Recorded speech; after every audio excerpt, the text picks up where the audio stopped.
Natalia Intenpato dilahirkan di tengah keluarga non-muslim. Namun, di belakang, Christine mengikuti ibunya menjadi mualaf.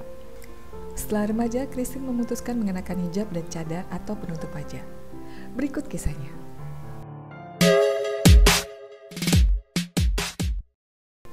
Christine Natalia Intenpato berasal dari Kabupaten Berau, Kalimantan Timur.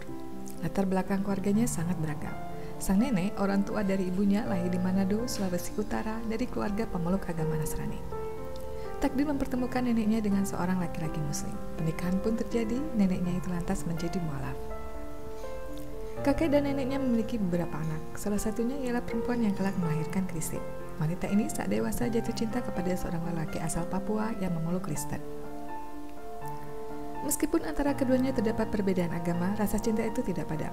Bahkan, mereka lalu memutuskan untuk menikah. Pernikahan ini sempat ditentang pihak kakek dan nenek Christine. Walaupun Christine saat itu telah lahir, rumah tangga mereka tetap tak kunjung mendapatkan restu. Ayah Christine menolak menjadi muslim, jadilah ibundanya Christine mengikuti agama suaminya itu menjadi pemeluk Nasrani. Namun, rumah tangga ini tidak bisa bertahan lama. Karena beberapa hal, keduanya memutuskan untuk berpisah. Christine menuturkan sejak perceraian kedua orang tuanya itu, dia mengikuti sang ibu, termasuk ketika ibunya itu kembali memeluk Islam setelah menikah lagi dengan seorang lelaki muslim. Ia pun mengikutinya. Sementara itu, hubungannya dengan ayah kandung tetap baik-baik saja. Tidak lama setelah ibunya menikah lagi, ayahnya itu juga menikah. Di Timika, Papua, bapaknya itu bahkan sudah menekuni dunia syiar agama Nasrani dengan menjadi seorang pendeta. Sejak bercerai, baik ibu maupun ayah kandung saya kini telah memiliki rumah tangga masing-masing. Saya tetap berhubungan baik dengan ayah meskipun sudah berbeda rumah. Saya ikut ibu tinggal di Berau, Kalimantan Timur karena suaminya bekerja di perkebunan sawit, ujar Christine. Kemudian kembali memeluk Islam, ibunya memberikan nama baru kepadanya, Fahira. Sebenarnya Christine senang dengan nama itu, namun keputusannya berganti nama ditentang keras oleh ayah kandungnya. Bapaknya itu marah besar begitu mendengar kabar bahwa putrinya akan mengubah nama menjadi Fahira. Akhirnya, Christine tidak jadi mengganti namanya, sebab perempuan kelahiran 25 Desember 1999 itu tidak ingin melihat kedua orang tua kandungnya terus-menerus bertengkar. Ia lebih suka menghindari pro kontra. Meskipun demikian, ibu dan keluarga muslimnya di Berau tetap memanggilnya Fahira. Bapak kandungnya di Papua tidak begitu menyadari itu karena nama Christine di kartu tanda penduduk KTP tidak berubah. Bagi Christine, cara ini mungkin bisa menjadi jalan tengah demi menghindari perdebatan. Ia selalu berupaya menghormati dan menghargai sang ayah kandung. Menurutnya, perbedaan keyakinan tidak menjadi alasan untuk merenggangkan komunikasi antara anak dan orang tua. Beberapa kali Christine mengunjungi sang ayah di Timika. Bapaknya itu pun bersikap adil mengenai keputusan putrinya memeluk Islam. Tidak pernah Christine dipaksa mengikuti iman Kristen walaupun memang diskusi-diskusi kecil sering terjadi terkait masalah ini. Sebagai seorang muslimah, Christine berusaha menguatkan akidahnya. Ia mengakui perpindahan agama dari non-muslim ke Islam lagi sempat membuat dirinya limbung. Ia tidak ingin menganggap agama hanyalah sebuah identitas di KTP, sebab agamalah yang menjadi tumpuan setiap manusia dalam mengarungi hidup di dunia. Sejak berusia belasan tahun, Christine sudah hidup mandiri. Ibu kandung dan ayah tirinya tinggal di sebuah rumah dinas milik perusahaan perkebunan sawit.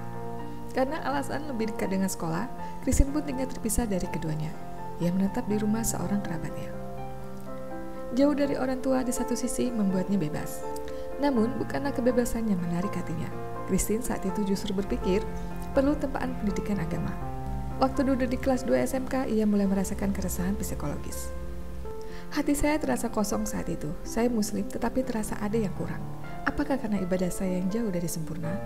Tuturnya. Christine kemudian mulai memperbaiki cara-cara beribadah. Sholat 5 waktu tidak pernah ditinggalkannya. Ia juga berusaha mengikuti beberapa majelis taklid untuk remaja putri di daerah tempat tinggalnya. Bahkan, wanita ini memutuskan untuk berhijab. Kalau melihat kehidupan beragama di keluarganya, mungkin saat itu Christine bisa dikatakan mengikuti jejak ayah tirinya. Ia mengatakan ibu kandungnya sejak kembali memeluk Islam tidak begitu antusias dalam beribadah. Berbeda dengan bapak tirinya yang justru semakin kuat dalam menjalankan agama. Melihat komitmen sang ayah, Christine mulai berpikir untuk juga istiqomah dengan keislamannya. Dia juga tidak ingin setengah-setengah dalam menjalankan agama ini. Menguatkan akidah dimanapun berada, itulah yang penting. Ketika telah meyakini suatu kepercayaan, seharusnya juga menjalani segala perintahnya dengan sepenuh hati. Tak hanya berhenti di sana, Christine pun mulai mencari teman-teman yang gemar mengikuti kajian keislaman. Dia mulai dengan berselancar di dunia maya. Entah kenapa, saya mulai tertarik dengan kelompok wanita bercadar. Saya saat itu menemukan informasi satu komunitas di daerah saya melalui Instagram. Komunitas ini bagian dari Wadah Islamiyah, ucapnya. Mereka tidak pernah memaksanya untuk ikut bercadar. Bagaimanapun, Christine merasa busana demikian bisa menguatkan ketertarikannya pada hal-hal religius. Memang niatnya untuk memperbaiki diri dan terus mendalami Islam.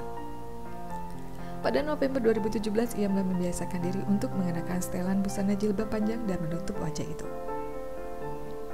Christine bersyukur karena memiliki banyak kawan yang mendukungnya untuk terus menguatkan akidah Islam. Di komunitas kajian itu, ia sering mengikuti diskusi-diskusi keislaman. Satu yang disukainya ialah majelis ilmu yang mengundang sejumlah ustadz dan ustazah. Pada suatu hari, Christine memberanikan diri untuk bertanya tentang hal yang selama ini merisaukannya. Kepada seorang dai, sebut saja Ustadz Rahmat, ia menanyakan tentang perlu tidaknya mengganti nama. Sebab nama Christine cenderung menyerupai pemeluk agama tertentu yang non-Islam. Memang ada kisah di balik nama tersebut. Ia lahir dan menjalani masa kanak-kanak di tengah keluarga Nasrani. Sesudah kedua orang tuanya bercerai, wanita ini ikut ibunya, yang lantas menikah lagi dengan seorang muslim. Jadilah kini ia dan sang ibunda memeluk Islam. Pertanyaan selanjutnya pun muncul, apakah Christine harus bersyahadat lagi saat sudah dewasa? Sebab keislamannya itu terjadi saat dirinya masih anak-anak. Ustadz Rahmat lalu menjelaskan kepadanya, tidak perlu bersyahadat lagi karena ibunya itu telah bersyahadat bersamanya di masa kecil. Menurut mubalik tersebut, Christine hanya perlu terus meningkatkan ketakwaan kepada Allah Ta'ala.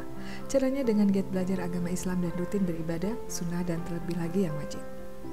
Perlukah mengganti nama?